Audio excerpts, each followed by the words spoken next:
Hello everyone, this is Sakshi Vishnoi. Welcome to social school.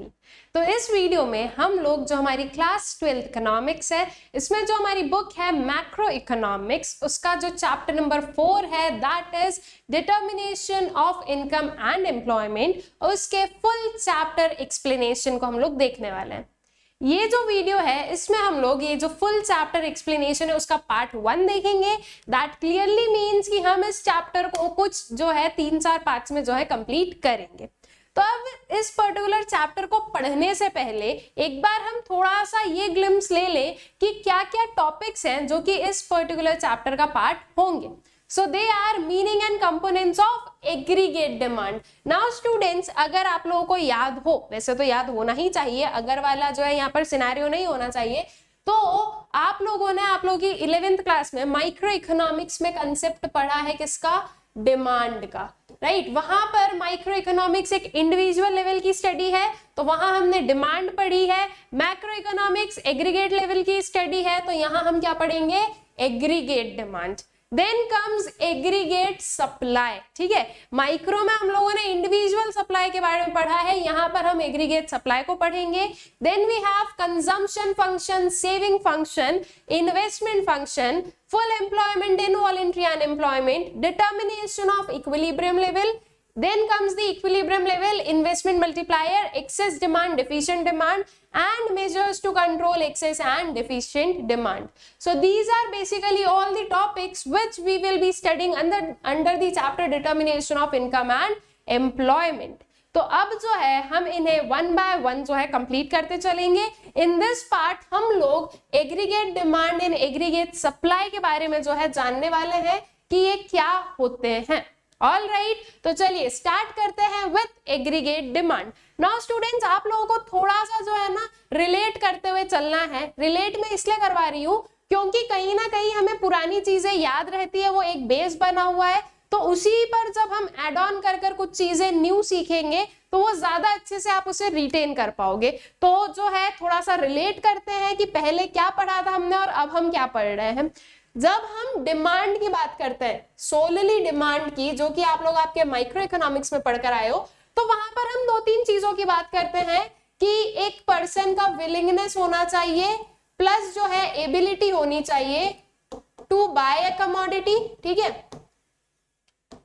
Willingness and ability होना चाहिए to bye. Then यहाँ पर जो है हम प्राइस की भी बात करते हैं और एक जो है टाइम पीरियड की भी बात करते हैं। ये बेसिकली 4 इंपॉर्टेंट कंसेप्ट्स हैं जिन्हें हम लोग डिमांड में पढ़ते हैं। जब हम एग्रीगेट डिमांड में आ रहे हैं तो एग्रीगेट डिमांड में हम किन चीजों को जो है यहाँ पर देखते हैं, क्या क्या चीजें जो है, मतलब जो एग्रीगेट डिमांड है उसका मतलब क्या होता है, उस चीज को समझते हैं अब। So देखो, aggregate demand refers to the total value of final goods and services which all the sectors of an economy are planning to buy at a given level of income during a period of one accounting year, ठीक है? जब हम demand की बात करते हैं तो यहाँ पर हम किसकी बात कर रहे हैं? हम यहाँ पर बात कर रहे हैं एक इंडिविजुअल की, ठीक है? एक इंडिविजुअल की बात कर रहे हैं कि उसकी डिमांड कैसी रहेगी। जब आप एग्रीगेट पर आते हो तो एग्रीगेट क्या हो जाता है? पूरा, टोटल। ऑल राइट, तो जब हम एग्रीगेट डिमांड की बात करते हैं स्टूडेंट्स, तो यहाँ पर आप सारे सेक्टर्स ऑफ इकोनॉमी को कंसिडर करोगे। तो वही चीज हमने लिखी कि all the sectors of the economy are planning to buy, ठीक है? They are planning to buy. अगर डिमांड में देखी जाए तो विलिंगनेस एंड एबिलिटी, विलिंगनेस ही दिखाते हैं हम लोग डिमांड में भी। डिमांड ये नहीं दिखाते हैं कि हमने इतना खरीद लिया, हम इतना खरीदना चाहते हैं, that means we are planning. तो जब हम डिमांड वाले कंसेप्ट की बात करते हैं तो वहां पर भी हम प्लानिंग वाले कंसेप्ट को लेकर आते हैं। सेम वे में जब आप एग्रीगेट डिमांड की बात करते हो तो यहां पर भी हमने क्या लिया है? प्लानिंग लिया है, ठीक है? अब एक स्लाइड डिफरेंस, दैट इज जब हम इंडिविजुअल डिमांड की बात करते हैं तो हम इसे मेजर करते हैं प्राइस के बेसिस पर, ठीक है? प्राइस लेवल को ध्यान में रखते हुए जो है हम इसका मेजरमेंट करते हैं। लेकिन जब हम एग्रीगेट डिमांड की बात करेंगे तो आपको क्या याद रखना है? हम इनकम लेवल के थ्रू जो है बता रहे हैं, ठीक है? तो जब हम एग्रीगेट डिमांड की बात कर रहे हैं तो यहाँ पर प्राइस जो है वो मेन हमारा जो है फंक्शन नहीं होगा, बल्कि क्या होगा? इनकम। दैट मीन्स कि हमारी इनकम में से हम कितना पार्ट जो है वो गुड्स एंड सर्विसेज को खरीदने के लिए स्पेंड करना चाह रहे हैं, basically that is your aggregate demand, ठीक है। और यहाँ पर हम किसी एक पर्सन या एक पर्टिकुलर सेक्टर की बात नहीं कर रहे हैं, बल्कि ऑल द सेक्टर्स की बात कर रहे हैं। कौन कौन से सेक्टर्स होते हैं इकोनॉमी में, ये चीज हम लोगों ने अपना जो चैप्टर नंबर, हमारा जो नेशनल इनकम वाला चैप्टर है उसमें पढ़कर आए थे। 4 सेक्टर्स होते हैं, house hold, firms, government and your foreign sector, right. तो यही चारों सेक्टर की जो है हम लोग यहाँ पर बात कर रहे हैं, ठीक है। ये 4 सेक्टर प्रॉपर्ली आपके माइंड में फिट कर लो कि जब भी इकोनॉमिक्स में सेक्टर्स की बात हो रही है तो दैट मीन्स कि हम इन चारों सेक्टर्स की बात करेंगे, ठीक है। सो सारे sectors of the economy together, उनकी जितनी भी जो है प्लानिंग है कि हम इतने गुड्स एंड सर्विसेज को बाय करेंगे, तो वो कितने गुड्स एंड सर्विसेज को बाय करना चाहते हैं, वो जो टोटल पर्टिकुलर जो है अमाउंट रहेगा, that is equal to your aggregate demand. So AD is aggregate expenditure that different sectors of the economy are willing to incur during a given period, ठीक है। AD क्या है? AD एक aggregate expenditure है। Aggregate expenditure कैसे हुआ? Simple सी चीज है ना, सारे सेक्टर्स ऑफ द इकोनॉमी कुछ प्लान कर रहे हैं खरीदने को, मतलब कि वो लोग इतना जो है स्पेंड करेंगे, इतना उनका एक्सपेंडिचर रहेगा। तो सारे सेक्टर्स का expenditure is equals to what? Aggregate expenditure, which we can say क्या हो गया, ये आपका एग्रीगेट डिमांड। तो हम बोल सकते हैं कि aggregate demand is equal to aggregate expenditure, ठीक है। So it means AD and aggregate expenditure means the same. All right. Then उसके बाद में aggregate expenditure refers to the planned expenditure and not the actual expenditure. ये बात जो है ना बहुत अच्छे से ध्यान रखना कि जब हम एग्रीगेट एक्सपेंडिचर या फिर हम एग्रीगेट डिमांड की बात कर रहे हैं तो हम प्लान्ड की बात कर रहे हैं, ठीक है, एक्चुअल वाला नहीं बात कर रहे हैं। जैसे कि फॉर एन एग्जाम्पल मैंने प्लान किया है कि मैं जो हूं इस मंथ में 1000 रुपीज स्पेंड करने वाली हूं, दिस इज माय प्लानिंग। तो मेरा एग्रीगेट एक्सपेंडिचर या मेरी एग्रीगेट डिमांड क्या होगी? 1000 रुपीज की। लेकिन मैंने एक्चुअल में 2000 रुपीज स्पेंड कर दिए, तो मेरा एग्रीगेट एक्सपेंडिचर जो है वो 2000 रुपीज नहीं होगा, ओके। क्या होगा? 1000 होगा। दैट इज जो आप प्लान करते हो वो एक्चुअल वाला नहीं लेना है, हमें प्लान वाला ही लेना रहेगा, ठीक है। So AD is a flow concept as it is generally measured for a period of an accounting year. जो एग्रीगेट डिमांड है वो क्या है? वो एक फ्लो कंसेप्ट है। Flow and stock again national income accounting में हम लोगों ने पढ़ा है।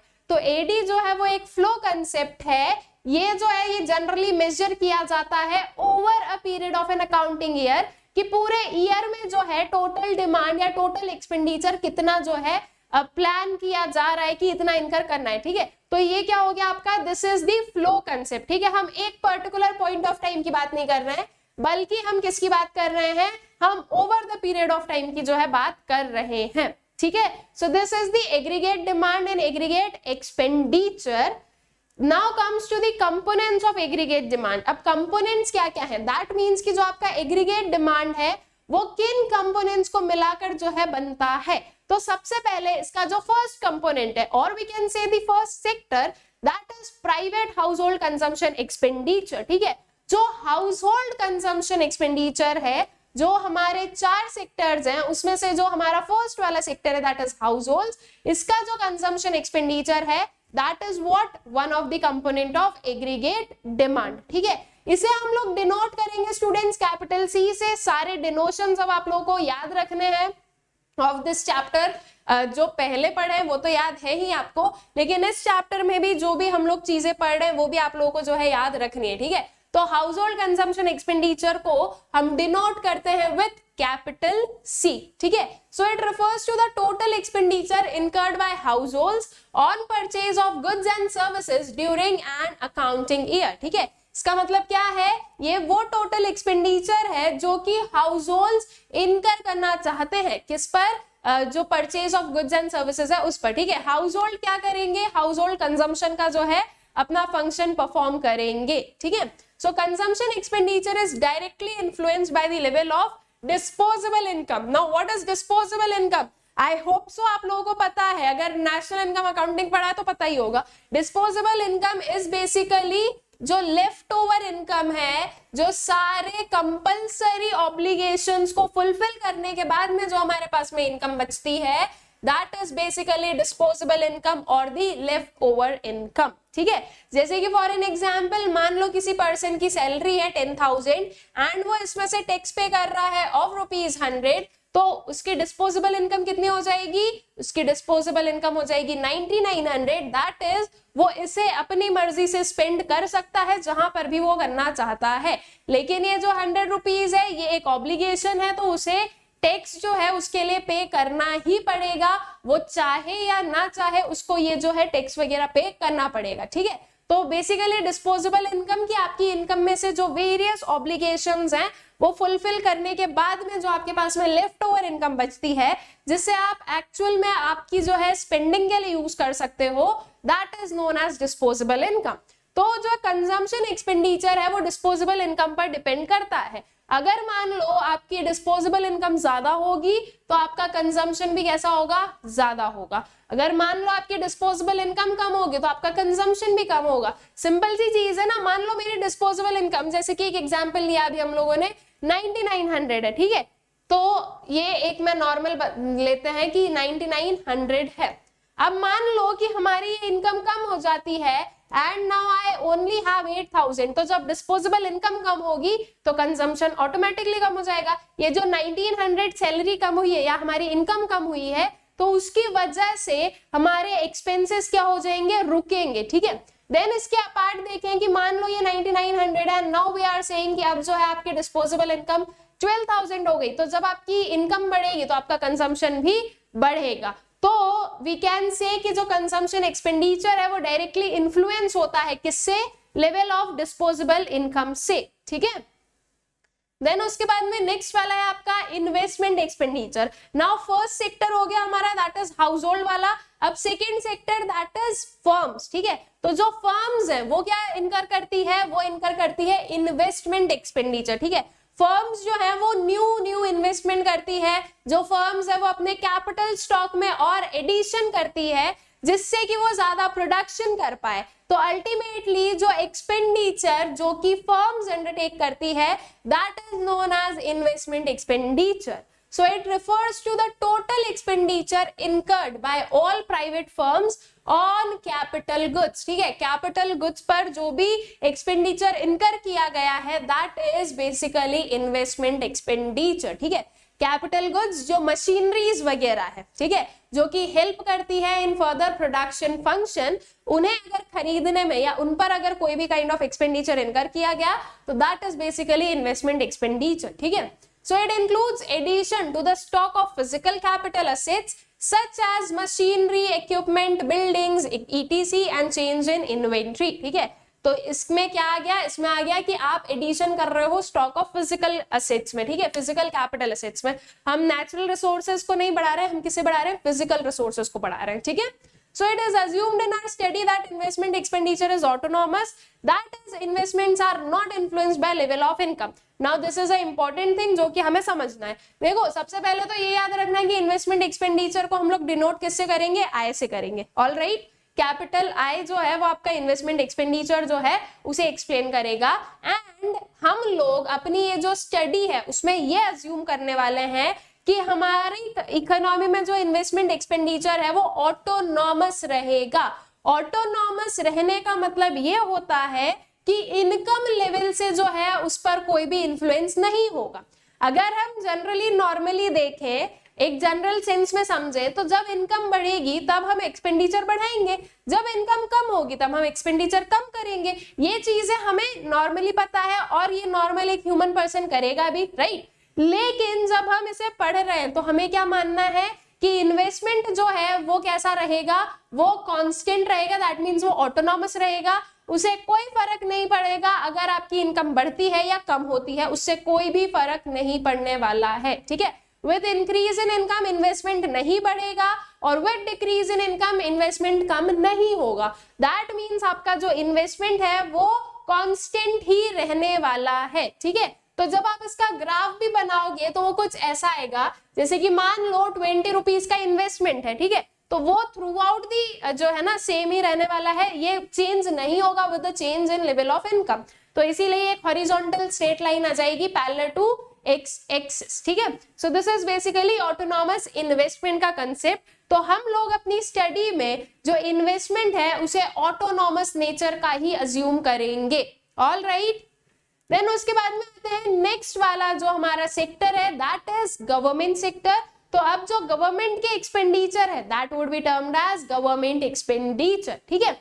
Now government is a sector students जहां पर वी विल सी कि गवर्नमेंट जो है वो फर्म का भी रोल प्ले करती है एंड वो जो है हाउस होल्ड्स का भी रोल प्ले करती है। इन दी सेंस गवर्नमेंट जो है वो कंज्यूमर गुड्स को परचेज करती है, ऑल्सो वो कैपिटल गुड्स का प्रोडक्शन या कैपिटल गुड्स में इन्वेस्टमेंट करती है, बिकॉज जो गवर्नमेंट है वो एट अ टाइम प्रोड्यूसर भी होती है एंड कंज्यूमर भी होती है, ठीक है। तो ये जो प्रोड्यूसर और कंज्यूमर दोनों है, इसीलिए ये फर्म्स और जो आपकी हाउस होल्ड्स हैं दोनों का ही जो है रोल प्ले करती है, ठीक है। So it refers to total expenditure incurred by government on consumer goods and capital goods to satisfy the common needs of the economy, ठीक है। So basically ये जो गवर्नमेंट एक्सपेंडिचर है वो क्या है, वो टोटल एक्सपेंडिचर है जो कि गवर्नमेंट इनकर करती है कंज्यूमर गुड्स और कैपिटल गुड्स पर to satisfy the common needs of the economy. Government incurs consumption expenditure as well as investment expenditure, ठीक है। वही चीज कंजम्पशन और investment, consumer goods capital goods दोनों आ गए। It is incurred to meet public needs like law and order, education, health, transport, defence, etc. All right. So it includes construction of highways, roads, power plants, etc. तो ये various जो है आपके examples है कि गवर्नमेंट कहां पर expenditure इनकर कर रही है, ठीक है। सो ये हो जाता है आपका थर्ड कंपोनेंट और we can say the third sector. Then आते हैं जो फोर्थ सेक्टर है दैट इज फॉरेन सेक्टर, ठीक है। अब फॉरेन सेक्टर को हम बेसिकली फॉरेन सेक्टर तो नहीं लिखेंगे but we will be using the term net exports, ठीक है। इसे 4 कर लो, ये 3 नहीं होगा ये 4 होगा। तो नेट एक्सपोर्ट्स जो है that is the your foreign sector से रिलेटेड जो भी एक्सपेंडिचर्स हैं वो, ठीक है। Exports indicate demand for goods produced within domestic territory of a country by rest of the world, ठीक है। एक्सपोर्ट क्या होता है, एक्सपोर्ट होता है कि हमारी डोमेस्टिक टेरिटरी में जो गुड्स प्रोड्यूस हुए हैं उनकी डिमांड बाहर होना, और इंपोर्ट्स क्या होता है कि जो बाहर गुड्स बने हैं उनकी डिमांड हमारी कंट्री में होना, ठीक है। So imports refer to demand of residents of the country for the goods that have been produced abroad. The difference between exports and imports is termed as net exports, ठीक है। कि हमारे जो रेसिडेंट्स है या हमारी जो कंट्री है उसके लोग कितना जो है एक्सपेंडिचर इनकर कर रहे हैं फॉरेन सेक्टर में, all right. So this is basically our fourth sector that is net exports या फिर we can say foreign sector. तो अगर देखा जाए तो इसे सम अप कर कुछ हम ऐसा ले सकते हैं कि जो कंपोनेंट्स या फिर डिटर्मिनेंट्स या फिर कंस्टिट्यूएंट्स हैं एडी के, they are what, private consumption expenditure जिसे हम डिनोट करते हैं कैपिटल सी से। Then we have investment expenditure जिसे हम डिनोट करते हैं कैपिटल आई से। Then we have government expenditure जो कि होगा आपका capital G, and then we have net exports that is X minus M. तो अगर एडी हमें निकालना है तो हम कुछ ऐसा बोल सकते हैं that AD is equals to C plus I plus G plus X minus M, all right. तो ये हो जाएगा आपका एग्रीगेट डिमांड। नाउ स्टूडेंट्स ये जो एग्रीगेट डिमांड है इसका थ्योरी पार्ट तो है ही लेकिन इसका प्रैक्टिकल पार्ट भी होता है, तो इसीलिए हमें ये पर्टिकुलर नोशन पता होना जरूरी है। लेकिन एक चीज जो यहीं पर ही आप लोगों की मैं क्लियर आउट करना चाहूंगी that is in our study हम लोग सिर्फ और सिर्फ एग्रीगेट डिमांड को पढ़ेंगे टू सेक्टर इकोनॉमी में, that is your private consumption expenditure and investment expenditure, ठीक है। दैट इज हमारे हिसाब से एडी क्या होगा, हमारे हिसाब से एडी होगा सी प्लस आई, ठीक है। सिर्फ एक जनरल नॉलेज के लिए हमें पता होना चाहिए कि ये 4 कंपोनेंट्स होते हैं एग्रीगेट डिमांड के, लेकिन जब भी आप किसी भी चीज को डिफाइन करोगे या अगर कोई भी जो है एडी की कैलकुलेशन करोगे so you will take AD is equals to C plus I, all right. I guess ये चीज क्लियर है। जैसे सर्कुलर फ्लो ऑफ इनकम भी हम लोगों ने 2 सेक्टर इकोनॉमी में पढ़ी है, एंड उस 2 सेक्टर इकोनॉमी में कौन कौन से 2 सेक्टर्स हैं, house holds and firms, same way में हाउस होल्ड्स एंड फर्म्स, इन दो सेक्टर्स में जो है हम क्या पढ़ेंगे, एग्रीगेट डिमांड को भी पढ़ेंगे, ठीक है।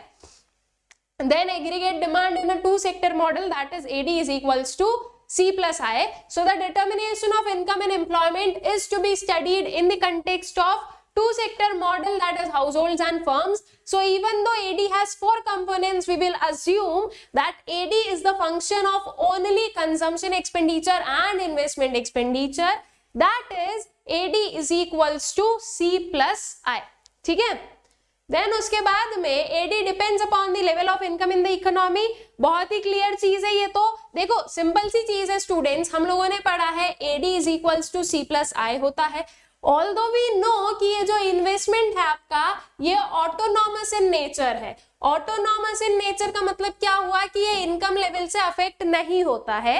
With increase in income investment increase नहीं होगा, and with decrease in income investment decrease नहीं होगा, ठीक है। ये चीज हमें बहुत ही अच्छे से पता है। तो फिर हम कैसे बोल सकते हैं कि आपका ये जो एडी है वो लेवल ऑफ इनकम पर डिपेंड करता है। तो देखो बहुत सिंपल चीज है, हम लोगों ने एक चीज क्या देखी कि आपका जो कंजम्पशन एक्सपेंडिचर है that is dependent upon what, disposable income. और डिस्पोजेबल इनकम बढ़ेगी या कम होगी जब आपकी जो पूरी इनकम है वो क्या हो रही है, वो इंक्रीज हो रही है या डिक्रीज हो रही है, ठीक है। उसी बेसिस पर आपकी डिस्पोजेबल इनकम जो है वो चेंज होगी। इन शॉर्ट वी कैन से कि अगर हमारी इनकम बढ़ेगी तो वहां पर आपकी डिस्पोजेबल इनकम भी बढ़ जाएगी, अगर आपकी इनकम कम होती है तो आपकी डिस्पोजेबल इनकम भी क्या हो जाएगी, कम हो जाएगी, ठीक है। सो बेसिकली जो आपका कंजम्पशन एक्सपेंडिचर है that is directly influenced by the income level. अगर इनकम ज्यादा होगा कंजम्पशन ज्यादा होगा, अगर इनकम कम होगी तो कंजम्पशन भी क्या हो जाएगा, कम हो जाएगा। सो अल्टीमेटली ये जो आपका एग्रीगेट डिमांड है ये इनकम पर डिपेंड कर रहा है या ये इनकम से इन्फ्लुएंस होता है। ये वाला पार्ट तो कांस्टेंट रहेगा, जो भी चेंजेस आएंगे वो किसकी वजह से आएंगे एडी में, इस कंजम्पशन एक्सपेंडिचर की वजह से। और कंजम्पशन एक्सपेंडिचर किस पर डिपेंडेंट है, आपके इनकम लेवल पर। तो इन शॉर्ट वी विल से कि आपका जो एग्रीगेट डिमांड है वो लेवल ऑफ इनकम पर डिपेंडेंट होता है। All right, generally there exists a positive relationship between income and the level of aggregate expenditure in the economy, ठीक है। कैसा रिलेशनशिप है, पॉजिटिव रिलेशनशिप होता है between the income and the level of aggregate expenditure. Income बढ़ेगी expenditure बढ़ेगा, income कम होगी expenditure क्या हो जाएगा, वो भी कम हो जाएगा, ठीक है। देन उसके बाद में आते हैं इसके शेड्यूल और इसके ग्राफ पर। तो हम लोग अगर यहाँ पर देखें तो इनकम जो कि हम y से डिनोट करते हैं, हमेशा याद रखना जब भी जो आपकी इकोनॉमिक्स है उसमें अगर हम इनकम को डिफाइन कर रहे हैं, इनकम से रिलेटेड हम कुछ भी बात कर रहे हैं तो इनकम का डिनोशन होता है y। ऑल राइट, ये जो I है ना वो इनकम नहीं बताता है, इनकम क्या है, y है, ठीक है। सो इनकम हम लोग देख रहे हैं 0 से 100, 100 से 200, 200 से 300, देन वी हैव 4, 5 एंड 6। तो इनकम बढ़ रही है, इनकम के बढ़ने से जो कंजम्पशन है वो क्या हो रहा है, वो भी इंक्रीज हो रहा है। यू कैन सी हम 40 से 120 पर आ गए, 120 से 200 पर आ गए, 200 से 280 पर आ गए, 280 से 360 पर आ गए, देन ये और इंक्रीज हुआ और ये और इंक्रीज हुआ है, ठीक है। तो with the increase in income आपका जो कंजम्पशन है वो क्या हो रहा है, वो इंक्रीज हो रहा है। बात करें इन्वेस्टमेंट की तो इन्वेस्टमेंट कैसा है, कांस्टेंट है। और इन्वेस्टमेंट कांस्टेंट क्यों है, क्योंकि हम लोग पढ़ चुके हैं ऑटोनॉमस इन्वेस्टमेंट वाला कंसेप्ट, दैट इज जो आपका इन्वेस्टमेंट है वो लेवल ऑफ इनकम पर जो है डिपेंड नहीं करता है, इसलिए आपका इन्वेस्टमेंट क्या है, कांस्टेंट है। फिर आ जाओ एग्रीगेट डिमांड पर, तो एग्रीगेट डिमांड क्या है, C प्लस I, तो ये प्लस कर दो 40 प्लस 20, 120 प्लस 20, तो इस वे में जो है आपका ये AD की जो वैल्यूज है वो निकल जाएगी। नाउ अगर आप लोगों ने ऑब्जर्व किया हो तो आपको दिखा होगा कि at zero level of income there is some kind of consumption. तो ये कंजम्पशन कहां से हो रहा है, जीरो लेवल ऑफ इनकम पर भी जो है कंजम्पशन कहां से इनकर किया जा रहा है, ये एक जो है बड़ा मुद्दा आता है कि जब इनकम जीरो है तो कंजम्पशन कैसे हो गया, राइट। तो एक सिंपल सी चीज यहां पर आप लोगों को समझनी है स्टूडेंट्स कि ये जो कंजम्पशन जो कि जीरो लेवल ऑफ इनकम पर होता है ना, उसे हम बोलते हैं ऑटोनॉमस कंजम्पशन। ये याद रखना है और ये आगे खैर हम लोग इसे आगे भी पढ़ेंगे, लेकिन अभी यहां पर देख ले एक बार। So this is what autonomous consumption, इसे हम लोग डिनोट करते हैं सी बार से। ऑलराइट, कभी भी अगर हमें ऑटोनॉमस कंजम्पशन को बताना हो या उसे जो है डिफाइन करना हो तो हम उसे क्या लिखते हैं, सी बार। ऑलराइट, अब ये जो ऑटोनॉमस कंजम्पशन का कंसेप्ट है वो कुछ ऐसा है कि अगर मान लो एक पर्सन की इनकम जीरो भी है ना, तो भी उसे कुछ ना कुछ तो कंजम्पशन करना पड़ेगा फॉर सर्वाइवल। ऑलराइट, एक ह्यूमन का सर्वाइवल जो है वो बिना अपनी बेसिक नीड्स को फुलफिल किए नहीं हो सकता है। तो बेसिक नीड्स को फुलफिल करने के लिए हमें कुछ ना कुछ कंजम्पशन अंडरटेक करना पड़ेगा। तो इसीलिए जो है हम लोग ये कंसेप्ट देखते हैं that even at zero level of income there is some kind of consumption in the economy.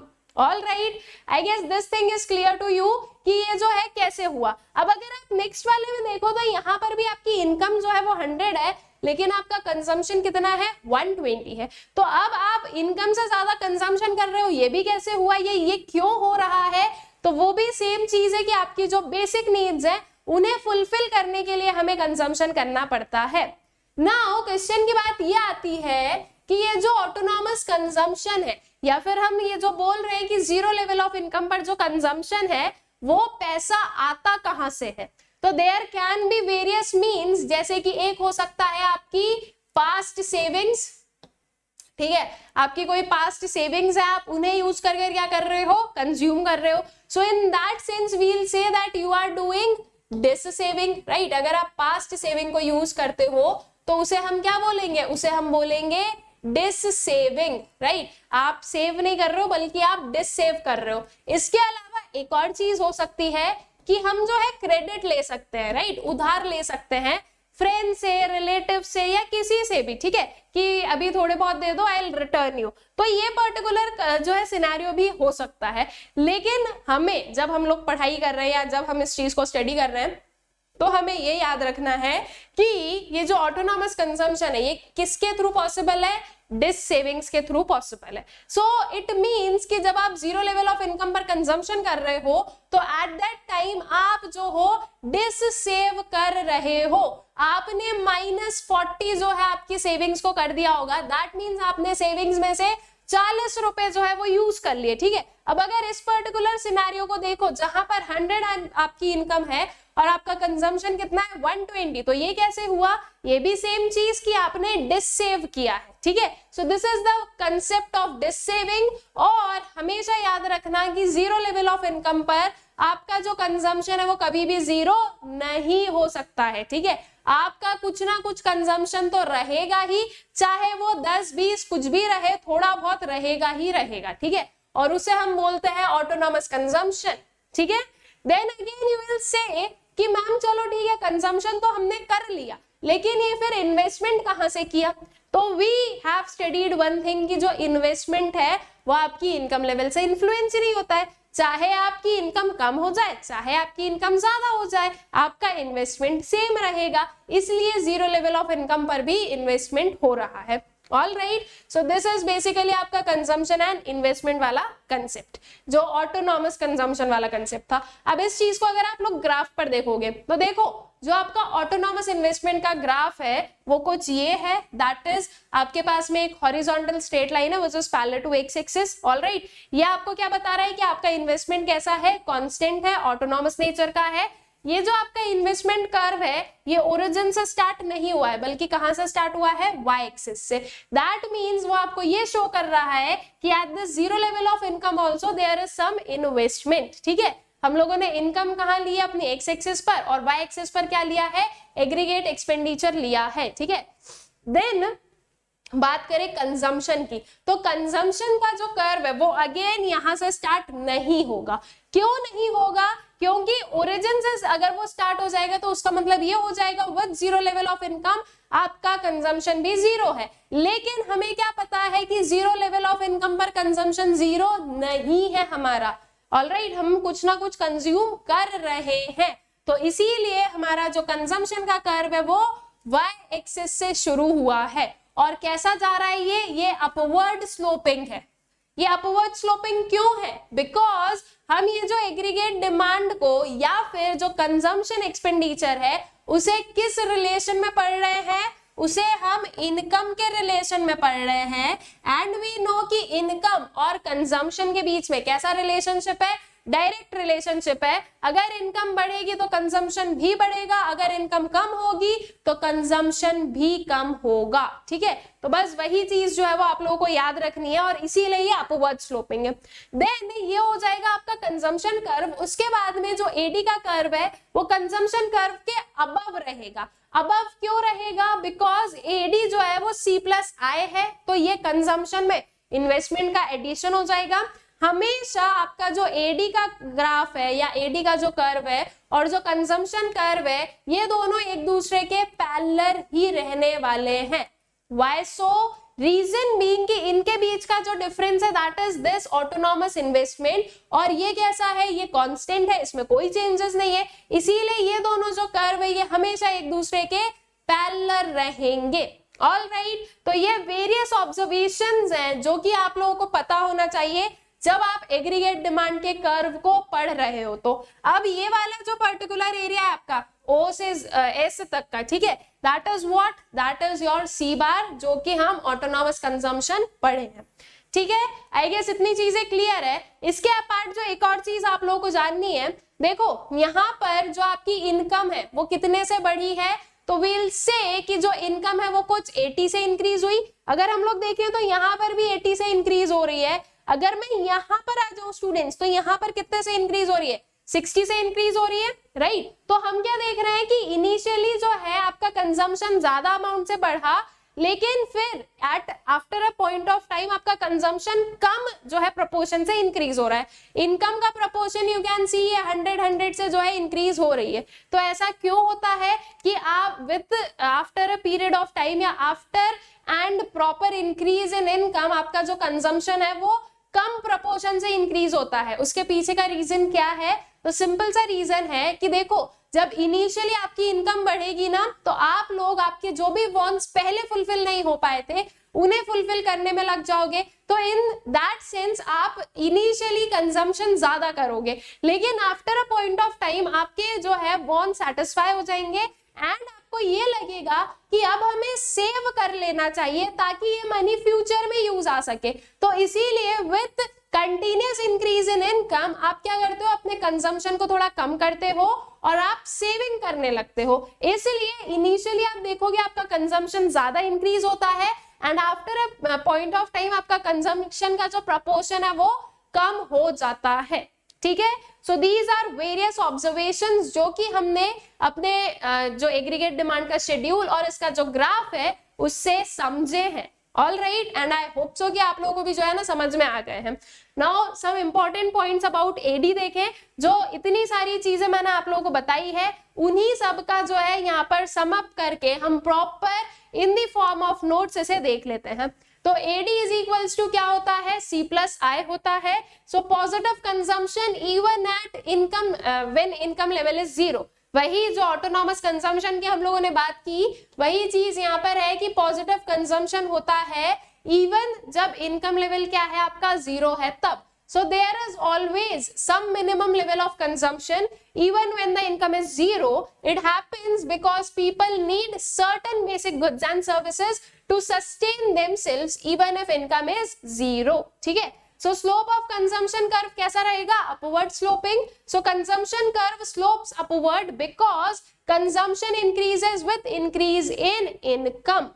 Proportionate increase in consumption is less than that of income. It happens because after reaching a particular level, people start saving a part of their income. ये वही चीज जो अभी मैंने आपको explain की कि initially ज्यादा प्रोपोर्शन से आपकी जो कंजम्पशन है वो इंक्रीज होता है एंड फिर जो है ये प्रपोर्शन कम हो जाता है। तो ये कम क्यों होता है, बिकॉज एक पर्टिकुलर लेवल तक पहुंचने के बाद में जो लोग हैं वो सेव करना स्टार्ट कर देते हैं उनकी इनकम को एंड कंजम्पशन जो है वो कम हो जाता है प्रोपोर्शनेटली। ठीक है, then slope of autonomous investment curve कैसा रहेगा? So investment expenditure that is I is a straight line parallel to x-axis as it is assumed to be independent of the level of income. ठीक है, then we have slope of AD curve. So AD curve has a positive slope which indicates that as income increases AD or aggregate expenditure also increases. ठीक है, जो AD curve का slope है वो कैसा है, वो एक पॉजिटिव स्लोप है, जो कि ये इंडिकेट कर रहा है हमें कि जब इनकम बढ़ती है तो एग्रीगेट डिमांड या फिर वी कैन से जो एग्रीगेट एक्सपेंडिचर है वो भी इंक्रीज होता है। All right, then we have the concept of aggregate supply.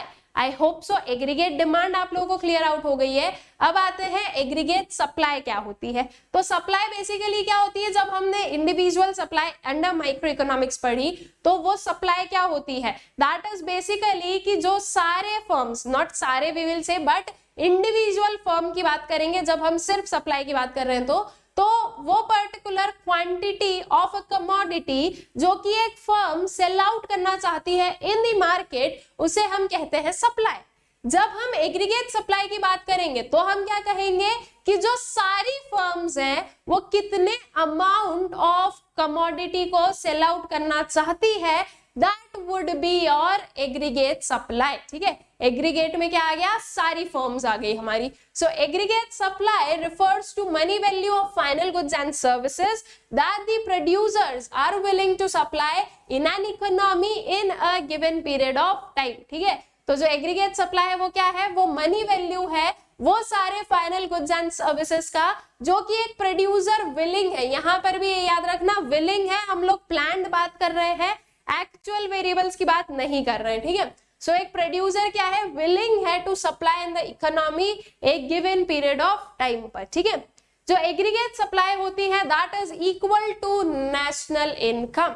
अब ये कैसे हुआ है इस चीज को समझते हैं। देखो, उसके लिए एक आर्ग्यूमेंट जो यहाँ पर रिटन है आप वो ले सकते हो कि एग्रीगेट सप्लाई और नेशनल इनकम इक्वल कैसे होती है। इसके अपार्ट हमारे पास में एक और आर्ग्यूमेंट है जो कि ज्यादा इजी है आप लोगों के लिए समझने के लिए, तो पहले हम उसके थ्रू समझते हैं। देखो, नेशनल इनकम हम लोग ऑलरेडी पढ़ चुके हैं, हमें पता है क्या होती है। अगर मैं इसे इस फॉर्म में लिखूं तो कुछ ये आ जाएगी आपकी NNP@FC। अगर मैं NNP@FC को डिफाइन करूं, इसकी अगर मैं डेफिनेशन लिखूंगी तो वो डेफिनेशन क्या होगी, ये फैक्टर कॉस्ट पर है, मतलब कि हमें मनी वैल्यू लेना है। So it is the money value of, ये डेफिनेशन को साइड बाय साइड आप लोग भी लिखते चलना ताकि जो है ना आपको भी क्लैरिटी रहे। Money value of all final goods and services, थोड़ा सा शॉर्ट में लिख रही हूं मैं, आप लोग समझ जाना। ठीक है, all final goods and services that are produced, कौन प्रोड्यूस करेगा यहाँ पर, रेसिडेंट्स प्रोड्यूस करेंगे, नेशनल इनकम की बात कर रहे हैं। So that are produced by the residents of the country, ठीक है, during a period of 1 year.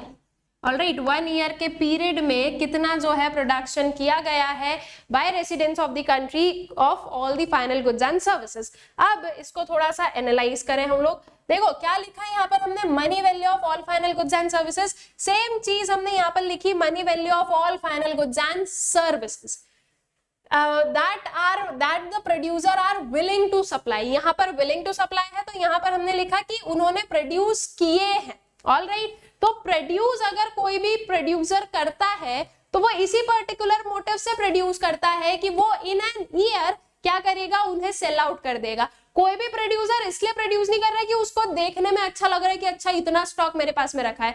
वो कोई भी प्रोड्यूसर जो प्रोडक्शन करता है वो इसी पर्पस से प्रोडक्शन करता है कि जितना जल्दी हो सके उसका जितना भी प्रोडक्ट है वो सेल आउट हो जाए। ठीक है, सो दैट मीन्स यहाँ पर जो प्रोडक्शन है वो ये विलिंगनेस टू सप्लाई को क्या कर रहा है, इंडिकेट कर रहा है। राइट, सो वी कैन से इन अ वे कि ये और ये क्या है, सेम ही है। ऑल राइट, तो इसीलिए हम बोल रहे हैं कि आपका जो एग्रीगेट सप्लाई है वो किसके इक्वल है, आपकी नेशनल इनकम के इक्वल है।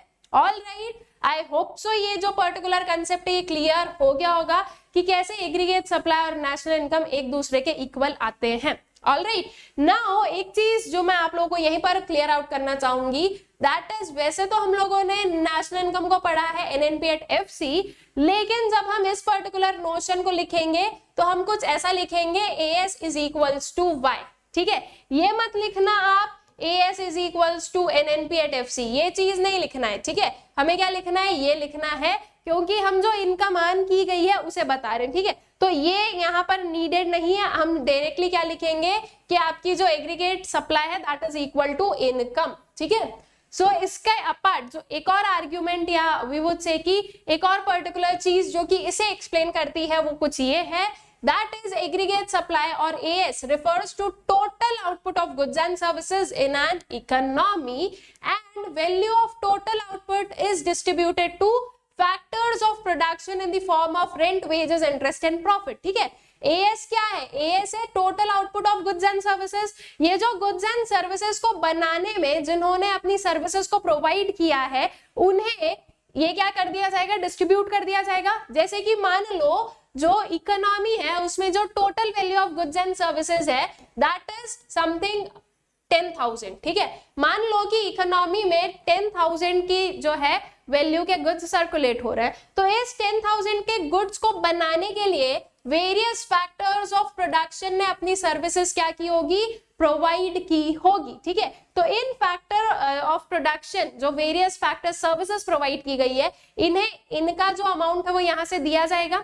ऑल राइट, दैट मीन सबको अपनी अपनी जो पेमेंट है वो की जाएगी और इसमें सारा जो है उन्हीं का काम लगा है, तो ये पेमेंट पूरा डिस्ट्रीब्यूट हो जाएगा, जिसका जितना जितना शेयर है वो उसको दे दिया जाएगा। सो दैट मीन्स कि this will be equal to the total income जो कि सारे लोग रिसीव कर रहे हैं इन एन इकोनॉमी। ठीक है, हर एक पर्सन जो रिसीव कर रहा है सबकी टोटल जो है अगर हम निकालेंगे तो वो इनकम जो है वो किसके इक्वल निकलेगी? जितने भी गुड्स एंड सर्विसेज सर्कुलेट हो रहे हैं इकोनॉमी में उसके इक्वल। तो इस वे से हम बोल सकते हैं कि जो नेशनल इनकम है, जो कि नेशनल इनकम दैट इज जो सारे लोगों को इनकम मिल रही है उसका जो एग्रीगेट है that would be equal to the aggregate supply. ठीक है, तो ये दो पर्टिकुलर नोशंस हैं जिससे हम इस पर्टिकुलर चीज को बोलते हैं कि AS is equal to national income. अब इन दोनों आर्ग्यूमेंट्स में से आपको जो भी पर्टिकुलर आर्ग्यूमेंट इजी लग रहा है समझने में आप उसे अपने माइंड में रखो, दूसरे को गेट आउट कर दो। ठीक है, ताकि आप कंफ्यूज ना हो और आपको समझ में भी आ जाए कि AS is equal to national income कैसे होता है। ठीक, then the sum total of these factor incomes, that is rent, wages, interest and profit at domestic and national level is termed as national income। ठीक है, जो sum total है सारी factor incomes का that is basically national income only. जब आप सबको add कर दोगे, सारे ही सेक्टर्स की जो इनकम है उसको ऐड करोगे तो पूरी नेशन की जो इनकम है वो निकल जाएगी। ठीक है, so aggregate supply and national income are one and the same thing. So therefore we'll say कि जो आपकी इनकम है that is जो नेशनल इनकम है that is equals to consumption plus savings। अब ये कहां से आया? सिंपल सी चीज है, इनकम है, ऑलराइट, इनकम कितनी है? Let's take for an example 10,000। ये 10,000 की इनकम जो है वो आपकी है। इसमें इस पर्टिकुलर ये जो 10,000 है इसे या तो आप कंज्यूम करोगे या फिर आप इस पर्टिकुलर अमाउंट को सेव करने वाले हो, या फिर दोनों चीजें। ठीक है, आपने बोला चलो ठीक है मैं कंजम्पशन कर लेता हूं इसमें से 7,000 का एंड 3,000 वील सेव। तो आपका कंजम्पशन एक्सपेंडिचर कितना हुआ? आपके 7,000 का, और आपकी सेविंग्स हो गई 3,000 की। दोनों को ऐड करोगे तो आपकी इनकम निकल गई 10,000 की। तो that is national income is equals to consumption plus saving. इसको एक डिफरेंट मैनर में हम ऐसे भी बोल सकते हैं कि जो आपकी एग्रीगेट सप्लाई होती है that is equal to C plus S। ऐसा क्यों बोला? Because we know this AS is equals to Y। ठीक है, तो आई गेस ये जो पर्टिकुलर कंसेप्ट है क्लियर हो गया कि आपकी जो AS है या फिर जो नेशनल इनकम है that will be equal to consumption plus savings. ठीक है, अब अगर इसका शेड्यूल एंड ग्राफ देखें तो कुछ ये देखोगे आप लोग, ये आ गई हमारी इनकम, इनकम है 0, ऑलराइट, तो कंजम्पशन उस टाइम पर आपका 40 है। ये 40 कहां से आपने इनकर किया गया होगा? सेविंग्स को यूज करके, that means you are dissaving. ये आ गया आपका -40। ठीक है, तो ये जो है ना दिस इज C बार। ये याद रखो, देखो यहीं पर जो है ना कुछ चीजें सीखते जाओ। 40 क्या है? 40 आपका C बार है, तो ये जो -40 है ये क्या है? ये आपका -C बार है। ठीक है, C bar is equals to 40 minus C bar is equals to -40। तो ये जो आप डिस सेविंग करते हो इसे हमने क्या बोला है? -C बार। ठीक है, तो डिनोशन कैसा होगा? -C बार करके होगा। देन उसके बाद में ये 100 एंड 120, तो यहाँ पर भी आपने डिस सेविंग कर ली कितने की? 120 सॉरी 20 की, फिर ये 200 में से आपने 200 का कंजम्पशन किया तो आपकी सेविंग आ गई 0। इस वजह से आपकी इनकम है, वेरियस कंजम्पशन लेवल्स है and you have the various saving levels and you will see कि देखो पहले आपने डिससेव किया, उसके बाद में आप सेव करने लगे हो कि आपकी जो सेविंग्स है वो बढ़ने लगी। ऐसा क्यों हुआ? बिकॉज आफ्टर अ टाइम हमने यहाँ पर जो अपना कंजम्पशन है वो कम कर दिया, राइट। अगर देखा जाए तो जो प्रोपोर्शनेट चेंज है वो कम हो गया है हमारा। हम पहले इनकम का पूरा पार्ट कंज्यूम कर रहे थे, फिर हमने थोड़ा कम पार्ट कंज्यूम किया, फिर हमने थोड़ा और कम पार्ट कंज्यूम किया, तो हमारे जब वांट्स फुलफिल होने लगे तो हमने क्या सोचा कि अब हमें थोड़ा सेव कर लेना चाहिए, इसीलिए आपकी सेविंग जो है वो इंक्रीज होती है। नाउ एएस अगर हमें निकालना है तो वी कैन डू C+S, ठीक है। तो ये आपका एएस निकल जाएगा जो कि हम देख सकते हैं एग्जैक्टली किसके इक्वल है, आपके इनकम लेवल्स के इक्वल है, ठीक है। So we know y is equals to AS होता है, तो उस वे से नाउ अगर इसका ग्राफ देखें स्टूडेंट्स तो देखो x एक्सिस पर हमने क्या लिया है, इनकम ली है, y एक्सिस पर हमने लिया है कंजम्पशन एंड सेविंग। अब एक चीज बिल्कुल अच्छे से याद रखना कि हमेशा जो आपके एग्रीगेट सप्लाई का कर्व है वो 45 डिग्री का इंक्लिनेशन बनाएगा। अब ऐसा क्यों होगा, ऐसे क्वेश्चंस भी पूछे जाते हैं कि 45 डिग्री का इंक्लिनेशन क्यों बनाता है जो आपका एग्रीगेट सप्लाई का कर्व होता है वो। तो उसके पीछे का सिंपल सा रीजन कि हम लोग अपने ग्राफ पर क्या ले रहे हैं, एक साइड पर इनकम लेते हैं, एक साइड पर एग्रीगेट सप्लाई लेते हैं, दोनों एग्जैक्टली एक दूसरे के क्या है, इक्वल है। तो जब ये एग्जैक्टली इक्वल है तो ये जो 90 डिग्री का कर्व है हमारे पास में, ये एग्जैक्टली मिडिल से क्या होने वाला है, कट होने वाला है, ठीक है। इसीलिए 45 डिग्री का जो है ना ग्राफ बनता है हमारा हमेशा ऑफ एएस। तो कभी भी एएस का ग्राफ बनाना हो ओरिजिन से स्टार्ट कर देना और बना देना, ठीक है। बस ये देखना कि हाँ ओरिजिन से स्टार्ट कर आप प्रॉपरली इतना बना रहे हो कि 45 डिग्री का जो है आपको दिख रहा है, ये नहीं ओरिजिन से स्टार्ट करके ऐसा बना दिया, ऐसा एएस का ग्राफ कभी मत बनाना। हमेशा क्या देखना है हमें कि हाँ एकदम मिडिल से वो जा रहा है, ठीक है। So this is basically your aggregate supply and I hope सो कि एग्रीगेट सप्लाई और एग्रीगेट डिमांड दोनों ही जो है आप लोगों को अच्छे से क्लियर आउट हो गए हैं। विद दिस हम लोग इस पर्टिकुलर पार्ट के एंड पर आते हैं। चैप्टर अभी बचा है, अभी हमने सिर्फ और सिर्फ पार्ट 1 कंप्लीट किया है एंड आई होप सो कि ये जो है आप लोगों को समझ में आ गया है। इसी पर्टिकुलर वीडियो के जैसे आप लोगों को और भी वीडियोस मिल सकते हैं on our YouTube channel Social School. So do subscribe the channel and also do share it. इसके apart you can download an Academy app जहां पर आप और भी extended features को जो है experience कर सकते हैं, जैसे कि आप लोगों के पास में वहां पर ऑप्शन होगा रियल टाइम इंटरैक्शन का यूजिंग चैट्स एंड इमोजीज। आप लोग क्वेश्चंस पूछ सकते हो यूजिंग क्वेश्चन टैब। आप लोगों के पास में लाइव पोल ऑप्शन है for quiz. Also you get a chance to win scholarship through weekly scholarship test. So to unlock all of these features and to get maximum discount, do use code SAKSHI-V. इसके apart आप लोग हमारा जो Telegram channel है social school उसे join कर सकते हैं। इसके लिंक आप लोगों को डिस्क्रिप्शन बॉक्स में मिल जाएगी, जहां पर आपको वेरियस अपडेट्स मिलते रहेंगे कि चैनल पर क्या चल रहा है, क्या न्यू आ रहा है, कौन सा वीडियो कब आएगा, ये सारी चीजें। आई होप सो कि ये सारी जो चीजें आप लोगों को अच्छे से क्लियर आउट हो गई है एंड इस पार्ट में जो हम लोगों ने टॉपिक्स पढ़े हैं ये भी अच्छे से समझ में आ गए हैं। Thank you.